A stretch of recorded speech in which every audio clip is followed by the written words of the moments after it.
হতাশা, ডিপ্রেশন, আপনি কি এখন ডিপ্রেশনে ভুগছেন? আপনি এই ডিপ্রেশন, হতাশা থেকে মুক্তি পাওয়ার জন্য গীতার এই দ্বিতীয় অধ্যায় সাংখ্যযোগের এই ব্যাখ্যা অবশ্যই শুনুন। তাহলে আপনার মনের অশান্তি নিমেষে শান্ত হয়ে যাবে। অর্জুনের প্রথম আত্মসমর্পণ, কৃষ্ণের প্রথম ধমক গীতার এই সাংখ্যযোগের মাধ্যমেই আমরা দেখি। কুরুক্ষেত্রের ময়দানে অর্জুন যখন সম্পূর্ণ ভেঙে পড়েন, হাত থেকে তার ধনুক খসে পড়ছে, চোখে জল, তিনি কৃষ্ণকে বলছেন আমি নিজের আত্মীয়দের মেরে রাজ্য চাই না।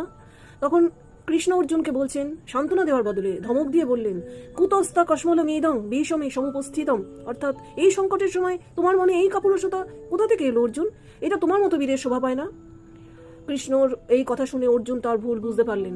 তিনি নিজেকে কৃষ্ণের চরণে আত্মসমর্পণ করলেন, বললেন আমি বিভ্রান্ত, তুমি আমার গুরু হও, আমাকে পথ দেখাও। কৃষ্ণ তখন আত্মার অমরত্বের সম্পর্কে বললেন যে শরীরটা একটা পোশাকের মতো, মানুষ যেমন পুরনো পোশাক বদলে নতুন পোশাক পরে, আত্মাও তেমনি এক শরীর ছেড়ে অন্য শরীরে প্রবেশ করে।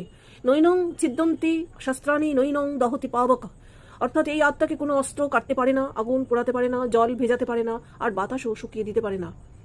কৃষ্ণ অর্জুনকে বোঝালেন, তুমি যাদের মৃত্যুর জন্য শোক করছো তাদের আসল সত্তা অর্থাৎ আত্মা কোনোদিন মরতেই পারে না, তাহলে ভয় কিসের? আত্মার কথা বলার পর কৃষ্ণ আসলেন প্র্যাকটিক্যাল লাইফে। তিনি অর্জুনকে তার কর্তব্যের কথা মনে করালেন। কর্মণ্যে বাধিকারাস্তে মা ফলেষু কদাচন। কৃষ্ণ বললেন, অর্জুন তোমার অধিকার শুধু কর্ম করায়, তার ফলে নয়। ফলের আশা করে কাজ করো না, আবার কাজ করাও ছেড়ে দিও না। আজ আমরা যে কোনো কাজ করার আগেই ভাবি ভিউজ কত আসবে, টাকা কত পাবো।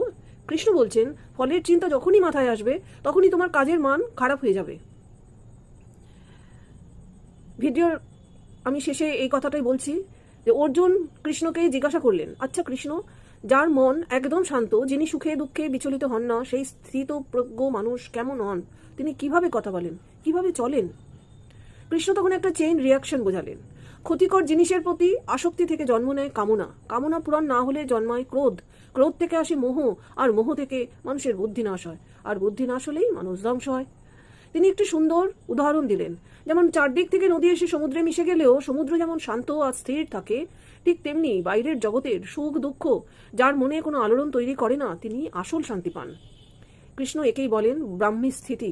এই অবস্থায় পৌঁছতে পারলে মৃত্যুর সময়ও মানুষ পরম শান্তি বা মোক্ষ লাভ করে।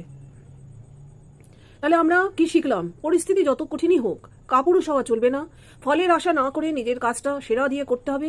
মানুষের মনের ভেতরে একটি সমুদ্র তৈরি করতে হবে, যা বাইরের কোনো ঝড়েই অশান্ত হবে না।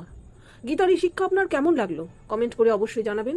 আর এইরকম আরও ভিডিওর জন্য চ্যানেলটি প্লিজ সাবস্ক্রাইব করতে ভুলবেন না। ধন্যবাদ, নমস্কার।